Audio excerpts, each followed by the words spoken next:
Computer network सीखने की इस सीरीज़ के 25th वीडियो में आज हम समझेंगे कि पोर्ट नंबर्स क्या होते हैं। इसके अलावा हम इस बात की भी चर्चा करेंगे कि पोर्ट नंबर का फॉर्मेट क्या होता है और साथ ही हम इस बात को भी समझेंगे कि कैसे पोर्ट नंबर्स को 3 कैटेगरीज में बांटा गया है और इन कैटेगरीज के पोर्ट नंबर्स कब उपयोग किए जाते हैं। तो चलिए शुरुआत करते हैं वीडियो की, आज के इस वीडियो की। और सबसे पहले हम समझते हैं कि पोर्ट नंबर्स क्या होता है। जब दो कंप्यूटर इंटरनेट या किसी नेटवर्क के जरिए एक दूसरे से कम्युनिकेट करते हैं, तो जब दो कंप्यूटर्स को इंटरनेट या किसी नेटवर्क में कम्युनिकेट करना होता है तो सिर्फ आईपी एड्रेस से ये तय होता है कि डेटा किस कंप्यूटर पर भेजना है। तो आईपी एड्रेस से क्या पता चलता है कि कंप्यूटर कहाँ पे है पूरे नेटवर्क में, ठीक है। मतलब आईपी एड्रेस का उपयोग करके हम क्या कर सकते हैं, हम कंप्यूटर तक पहुंच सकते हैं, ठीक है। हम कंप्यूटर के मान लीजिए कि एंट्रेंस में पहुंच गए, लेकिन कंप्यूटर के अंदर कई सारी एप्लीकेशंस चलती हैं जैसे व्हाट्सएप, गूगल क्रोम, जूम आदि। तो आईपी एड्रेस का उपयोग करके एक मैसेज कंप्यूटर तक पहुंच तो गया, लेकिन जब वो मैसेज कंप्यूटर के अंदर पहुंचा तो उसने देखा कि अरे यहाँ पे तो काफ़ी सारी सर्विसेज है। अब उसको उस मैसेज को किस सर्विस में जाना है ये उसे नहीं पता। इसलिए ज़रूरी होता है कि डेटा सिर्फ उस एप्लीकेशन को भेजा जाए जिसके लिए वह बनाया गया है। तो इस प्रॉब्लम का सॉल्यूशन क्या है? इस प्रॉब्लम का सॉल्यूशन है पोर्ट नंबर। अब पोर्ट नंबर से समझते हैं कि हम इस प्रॉब्लम को कैसे सॉल्व करते हैं। पोर्ट नंबर एक यूनिक नंबर होता है जो यह बताता है कि डेटा कंप्यूटर के किस एप्लीकेशन या प्रोसेस को भेजना है। तो जो मैसेज हमारा था जो कि कंप्यूटर के एंट्रेंस पे रुका हुआ है, अगर उसको ये पता होता कि मुझे किस पोर्ट नंबर के थ्रू उस सर्विस पे जाना है तो वो आराम से उस सर्विस पर पहुंच पाता। मतलब जब मैसेज को सेंडर द्वारा भेजा गया है तभी उसको बता दिया जाता कि आपको इस आईपी एड्रेस के इस पोर्ट नंबर पर जाना है, तो मैसेज उस सर्विस तक, उस एप्लीकेशन तक आराम से पहुंच जाता। यह ऐसा है जैसे कोई इमारत के अंदर अलग अलग फ्लैट्स हों। तो इमारत मतलब बिल्डिंग को हम समझ सकते हैं आईपी एड्रेस। जैसे आपको किसी बिल्डिंग में, किसी फ्लैट में किसी से मिलने जाना है तो सिर्फ बिल्डिंग तक पहुंच जाना से आपका काम नहीं चलेगा। मतलब आपको बिल्डिंग के एड्रेस के अलावा फ्लैट नंबर भी पता होना चाहिए। जब आप उस बिल्डिंग के अंदर कौन सा फ्लैट जाना है इस बात को जान जाएंगे तभी आप उस पर्सन से मिल पाएंगे। इसी तरीके से यहाँ पे होता है कि हम आईपी एड्रेस की मदद से उस कंप्यूटर तक पहुंच सकते हैं, लेकिन उस कंप्यूटर में हमें किस सर्विस के साथ कम्युनिकेट करना है, कौन से एप्लीकेशन में जाना है, ये पता करने के लिए या ये जानने के लिए पोर्ट नंबर का होना ज़रूरी है। अब पोर्ट नंबर का फॉर्मेट क्या होता है कि पोर्ट नंबर एक 16 बिट नंबर होता है। तो पोर्ट नंबर 16 बिट का होता है और 16 बिट से जो हम रेंज बना सकते हैं वो होती है 0 से लेकर 65,535, ठीक है। अब जो पोर्ट नंबर होगा वो इसके बीच का ही होगा। ये तो 0 होगा, ये तो 1 होगा, ये तो 2, ये तो 3, ऐसे कर 65,535 तक एक पोर्ट नंबर हो सकता है। एग्जाम्पल के लिए मान लीजिए कि आपका कंप्यूटर एक साथ ये 3 काम कर रहा है, ठीक है। एग्जाम्पल के लिए हम मान लेते हैं कि हमारे कंप्यूटर में ये 3 प्रोसेसेस चल रही हैं। पहली प्रोसेस है कि ब्राउज़र से वेबसाइट हमने ओपन किया है। दूसरी प्रोसेस है कि हमें ईमेल भेजना है, उसके लिए हमने ईमेल क्लाइंट अपना ओपन किया है। उसके अलावा हमने वीडियो कॉल भी स्टार्ट किया हुआ है अपने कंप्यूटर में। अब ब्राउज़ करने के लिए जो ब्राउज़र होता है वो HTTP प्रोटोकॉल का उपयोग करता है। ईमेल भेजने के लिए SMTP प्रोटोकॉल का उपयोग किया जाता है और वीडियो कॉल के लिए वॉइस ओवर IP का उपयोग किया जाता है। HTTP का फुल फॉर्म होता है hyper text transfer protocol, SMTP का फुल फॉर्म होता है सिंपल मेल ट्रांसफ़र प्रोटोकॉल और वॉइस ओवर IP मतलब होता है VoIP मतलब होता है वॉइस ओवर इंटरनेट प्रोटोकॉल, ठीक है। तो मान लेते हैं कि हमारे कंप्यूटर में ये 3 एप्लीकेशंस खुले हुए हैं। इन तीनों के लिए ऑपरेटिंग सिस्टम बैकएंड में अलग अलग पोर्ट नंबर असाइन करता है। तो ऑपरेटिंग सिस्टम क्या करता है, बैकएंड में इन तीनों प्रोसेस के लिए अलग अलग पोर्ट नंबर्स असाइन कर देता है। जैसे कि HTTP के लिए पोर्ट नंबर 80, SMTP के लिए पोर्ट नंबर 25 और वॉइस ओवर IP के लिए पोर्ट नंबर 5060। अब जब डेटा वापस आएगा तो ऑपरेटिंग सिस्टम देखेगा कि कौन सा पोर्ट नंबर है, ठीक है। जब डेटा वापस आएगा तो ऑपरेटिंग सिस्टम देखेगा कि मैसेज में कौन से पोर्ट नंबर पर इस मैसेज को जाना है, ठीक है। मैसेज पे लिखा रहेगा कि डेस्टिनेशन पोर्ट या तो ये होगा या तो ये होगा या तो ये होगा, और जो ऑपरेटिंग सिस्टम होगा वो उसी एप्लीकेशन को वह डेटा भेजेगा। तो इस तरीके से कोई भी कंप्यूटर पहचानता है कि उसे इस पर्टिकुलर मैसेज को किस सर्विस को भेजना है। अब पोर्ट नंबर को 3 कैटेगरीज में बांटा गया है, तो हम तीनों कैटेगरीज को एक एक करके पहले डिटेल में समझते हैं कि कौन कौन सी 3 कैटेगरीज हैं। तो जो सबसे पहली कैटेगरी है वो है वेल नोन पोर्ट्स, जिसकी रेंज होती है 0 से लेके 1023। और वेल नोन पोर्ट्स नाम से ही समझ में आ रहा है, ये वो पोर्ट नंबर है जो वेल नोन है। वेल नोन मतलब जो कि बहुत ज़्यादा प्रचलित है, जो कि लोगों को पता है, जिसमें हमारी स्टैंडर्ड प्रोटोकॉल्स और सिस्टम सर्विसेज आती हैं। जैसे हमारा ये HTTP और SMTP, ये हमारा वेल नोन और स्टैंडर्ड सर्विस है। जैसे HTTP जब भी आप इंटरनेट उपयोग करेंगे तो आप HTTP का उपयोग करेंगे ही, और जब आप मेल करेंगे तो आप SMTP का उपयोग करेंगे ही, ठीक है। तो जो वेल नोन सर्विसेज हैं उनको हम ये पोर्ट्स असाइन करते हैं 0 से लेके 1023 तक। उसके बाद जो पोर्ट नंबर आते हैं 1024 से 49151 तक, ये रजिस्टर्ड पोर्ट्स कहलाते हैं। इनका उपयोग हम कब करते हैं? जब हमें यूज़र डिफाइंड एप्लीकेशंस को पोर्ट नंबर असाइन करना होता है, ठीक है। मान लेते हैं कि किसी यूज़र ने एक सॉफ्टवेयर बनाया, ठीक है, एक प्रोसेस बनाया, एक एप्लीकेशन बनाया, और उस एप्लीकेशन के लिए उसको पोर्ट नंबर चाहिए, तो ये पोर्ट नंबर उसको असाइन होते हैं। इनको सेमी स्टैंडर्ड सर्विसेज के लिए हम उपयोग करते हैं इन पोर्ट नंबर को। उसके बाद जो तीसरी कैटेगरी है पोर्ट्स की, उसको हम कहते हैं डायनेमिक या प्राइवेट पोर्ट्स। इसकी रेंज होती है 49,152 से 65,535 तक, और ये उपयोग किए जाते हैं टेम्पररी कम्युनिकेशन के लिए, जिसको अभी हम डिटेल में समझेंगे। तो चलिए अब इन तीनों पोर्ट्स को हम डिटेल में समझना शुरू करते हैं। सबसे पहले वेल नोन पोर्ट्स के बारे में समझते हैं।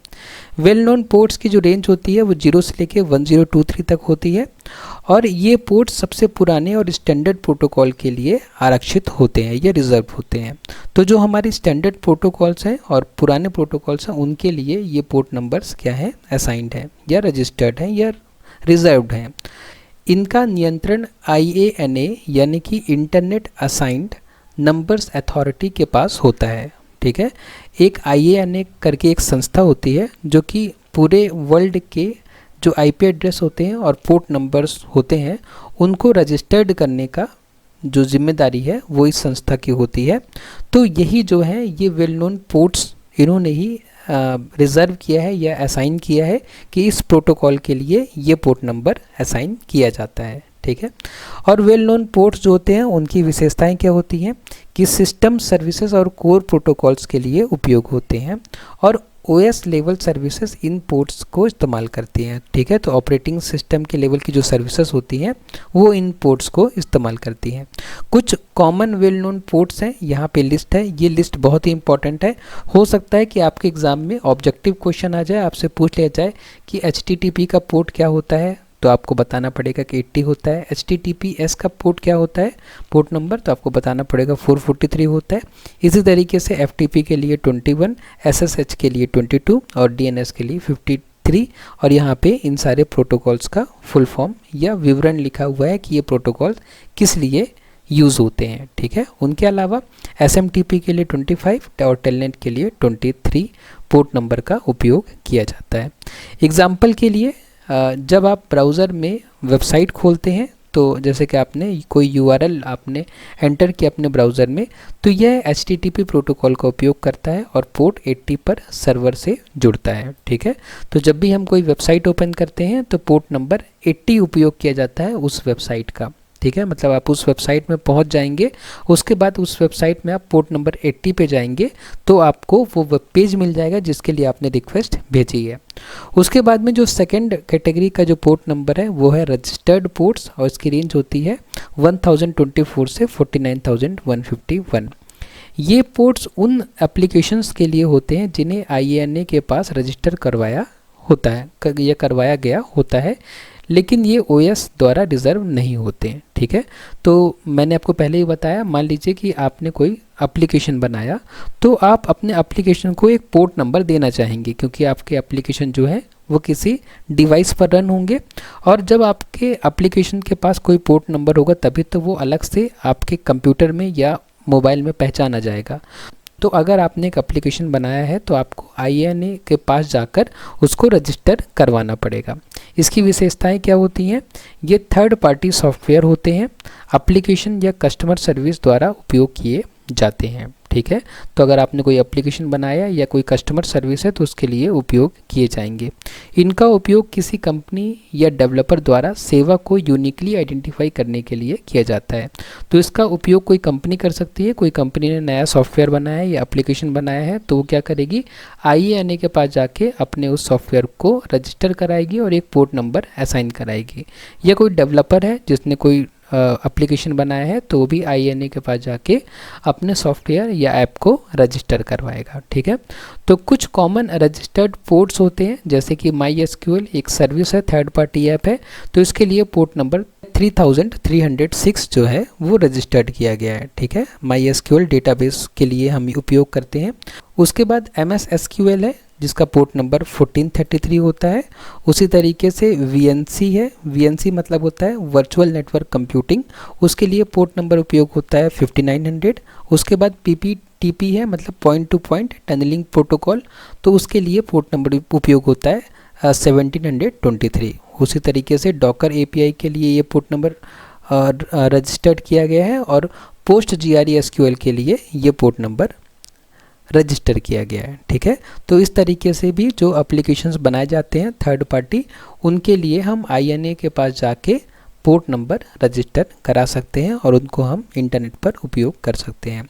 उसके बाद एग्जाम्पल के लिए, जब आप किसी वेबसाइट पर बैकएंड डेटाबेस से जुड़ते हैं, तो जब हम कोई वेबसाइट ओपन करते हैं और उस वेबसाइट के थ्रू हम डेटाबेस से अगर हम जुड़ रहे हैं जैसे कि MySQL, तो कनेक्शन रजिस्टर्ड पोर्ट जैसे कि 3306 से बनता है। तो आप इस सर्विस के लिए जो पोर्ट नंबर रजिस्टर्ड है जैसे कि 3306, आप इसके थ्रू इस सर्विस से जुड़ेंगे। ठीक है, उसके बाद जो तीसरे तरीके का पोर्ट नंबर आता है वो है डायनेमिक और प्राइवेट पोर्ट्स। ठीक है, जिनका जो रेंज होता है वो होता है 49,152 से 65,535 तक। ठीक है, और इसमें क्या होता है, ये पोर्ट्स अस्थायी रूप से ऑटोमेटिकली क्लाइंट साइड कनेक्शन के लिए OS द्वारा चुने जाते हैं। तो ये जो पोर्ट है ये ऑटोमेटिकली क्लाइंट साइड पर OS जो है चुनता है। ठीक है, अभी हम इसको एग्जांपल से समझेंगे। विशेषताएं क्या हैं, ये टेम्परेरी कनेक्शन के लिए रिजर्व होते हैं। क्लाइंट जब सर्वर से जुड़ता है तो OS इन पोर्ट्स को चुनता है। तो मान लीजिए कि हम क्लाइंट हैं, हमने सर्वर को रिक्वेस्ट भेजी, तो हमारा जो सोर्स पोर्ट होगा वो इन्हीं पोर्ट नंबर में से असाइन किया जाएगा। IANA द्वारा इन्हें रजिस्टर नहीं कराया जाता। ठीक है, IANA इन्हें रजिस्टर नहीं करता है। ये हमारे लिए है कि क्लाइंट जो है ऑटोमेटिकली एक पोर्ट नंबर जो है रैंडमली यूज़ कर ले। जब आप YouTube खोलते हैं तो क्लाइंट पोर्ट आपको कुछ इस तरीके से असाइन हो जाएगा। ठीक है, और जब आप नेक्स्ट बार YouTube खोलेंगे तो आपको दूसरा क्लाइंट पोर्ट असाइन हो जाएगा। ठीक है, ये क्लाइंट पोर्ट जो आपको असाइन हुआ है ये रैंडम और टेम्पररी है। ठीक है, और ये जो है इस रेंज में है, जो कि रेंज हमने देखी है 49,152 से आगे का पोर्ट नंबर है ये। ठीक है, और जब हम YouTube ओपन करेंगे तो सर्वर की तरफ में जो पोर्ट नंबर होगा, जो डेस्टिनेशन पोर्ट नंबर होगा, वो 443 होगा HTTPS के लिए। ठीक है, उसके बाद में अगली बार क्लाइंट पोर्ट बदलकर कुछ और हो जाएगा जैसे कि ये। ठीक है, तो जितने बार हम YouTube ओपन करेंगे उतने बार हमारा जो सोर्स पोर्ट होगा वो चेंज हो जाएगा, क्योंकि ये पोर्ट नंबर हमें ऑपरेटिंग सिस्टम रैंडमली असाइन करेगा जब भी हम इंटरनेट के थ्रू कनेक्शन इस्टेब्लिश करेंगे। ठीक है, उसके बाद हम सारे कैटेगरीज़ को एक टेबल के माध्यम से समझ सकते हैं। हमने 3 तरह की कैटेगरीज देखी पोर्ट नंबर की, well known ports, registered port और डायनेमिक या प्राइवेट पोर्ट। तीनों की रेंज लिखी हुई है और तीनों का काम लिखा हुआ है। हम वेल नोन पोर्ट का उपयोग कब करते हैं, कोर प्रोटोकॉल्स के लिए उपयोग करते हैं। अगर आप इंटरनेट में कम्युनिकेशन कर रहे हैं कोर प्रोटोकॉल्स का उपयोग करके, तब वेल नोन पोर्ट्स उपयोग किए जाएंगे। रजिस्टर्ड पोर्ट्स हम तब उपयोग करेंगे जब थर्ड पार्टी एप्लीकेशंस का उपयोग किया जाएगा। और डायनेमिक या प्राइवेट पोर्ट्स कब उपयोग होंगे, जब क्लाइंट साइड या टेम्परेरी कनेक्शन बनाया जाएगा इंटरनेट में किसी सर्विसेज के साथ में। उसके बाद में IANA को कौन कंट्रोल करता है, ये दोनों पोर्ट्स जो है IANA द्वारा कंट्रोल किए जाते हैं, जबकि डायनेमिक और प्राइवेट पोर्ट जो है रैंडमली असाइन हो जाते हैं क्लाइंट को।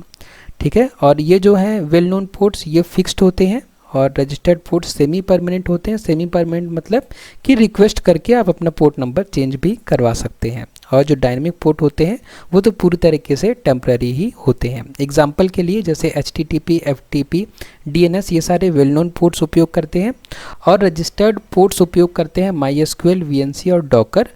और डायनेमिक या प्राइवेट पोर्ट्स उपयोग किए जाते हैं क्लाइंट ब्राउज़र पोर्ट्स के द्वारा। मतलब जब हम अपने ब्राउज़र का उपयोग करके इंटरनेट से कम्युनिकेट करेंगे तो जो हमारे एंड से जो सोर्स पोर्ट होगा वो इन डायनेमिक प्राइवेट पोर्ट में से होगा।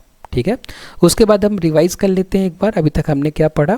पोर्ट नंबर से हम किसी ऐप की पहचान करते हैं। IP एड्रेस से हम कंप्यूटर की पहचान करते हैं। सॉकेट एड्रेस मतलब होता है जब हम IP एड्रेस और पोर्ट को मिला के एक एड्रेस बना देंगे तो उसको हम सॉकेट एड्रेस कहते हैं।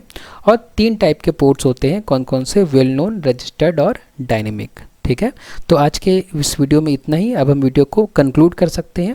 आज के इस वीडियो में हमने समझा कि पोर्ट नंबर किसी नेटवर्क में डेटा को सही एप्लीकेशन तक पहुंचाने का पता है। मतलब हम डेटा को सही एप्लीकेशन तक पोर्ट नंबर का उपयोग करके पहुंचा सकते हैं। ये IP address plus port number के रूप में मिलकर सॉकेट बनाते हैं जो कम्युनिकेशन का कंप्लीट एड्रेस होता है। तो जब भी हमें इंटरनेट में कम्युनिकेट करना होता है तो हम IP एड्रेस और पोर्ट नंबर के साथ जो है कम्युनिकेशन करते हैं। अगर एक लाइन में हम इस बात को समझना चाहें तो IP एड्रेस बताता है कि कौन सा कंप्यूटर तक जाना है मैसेज को, और पोर्ट नंबर बताता है कि उस कंप्यूटर के अंदर कौन से प्रोग्राम में ये मैसेज जाना है। ठीक है, तो आज की इस वीडियो में इतना ही। आपको अगर इस नोट्स से पढ़ना है तो आप इस नोट्स को डाउनलोड कर सकते हैं नीचे डिस्क्रिप्शन बॉक्स में जो लिंक दिया है उसका उपयोग करके। और लास्ट में अगर आपको वीडियो पसंद आया तो आप वीडियो को लाइक करें, शेयर करें अपने फ्रेंड्स के साथ में और सब्सक्राइब करें चैनल को। आपने वीडियो को लास्ट तक देखा उसके लिए बहुत बहुत धन्यवाद।